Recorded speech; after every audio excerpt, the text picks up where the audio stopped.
किन चाहेको छ युवाले कि देश बनोस् भनेर किन भनेका छन् युवाहरूले?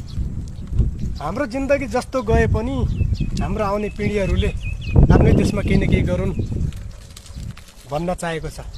र जबसम्म यो ओली प्रचण्ड र देउबा देशमा छ तबसम्म त देश 100मा 99% पनि बन्दैन। म लेखेर दिन्छु, बन्दैन। किन यिनीहरू भ्रष्टाचारको पैसा यिनीहरूसँग धेरै पैसा छ भ्रष्टाचारको।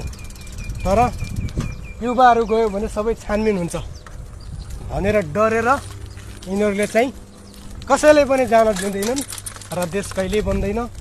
नेपाल आमाले लाखौँ छोरालाई जन्माइन् देश र जनताको सेवा गर्ने भनी, तर आफ्नो र आफन्तको सेवा गर्ने मात्रै रन्डिका बानहरू निक्ले थिए। मदन भण्डारीले चाहिँ धेरै गर्न खोजेका थिए र उनलाई गोली हानेरै मारिदिए होइन।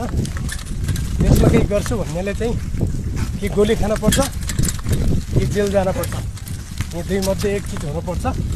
त्यही भएर मेरा नेपाली दाजुभाइ हो, सबैले नयाँ युवालाई छानेर सपोर्ट गर भनेको मान्दैनौँ। अब देश यी दलाल र भ्रष्टाचारीहरूले खतम गर्ने भए अब भट्टराई किस्ने 2-4वटा टुक्का छोड्नु पर्यो, उखन टुक्का।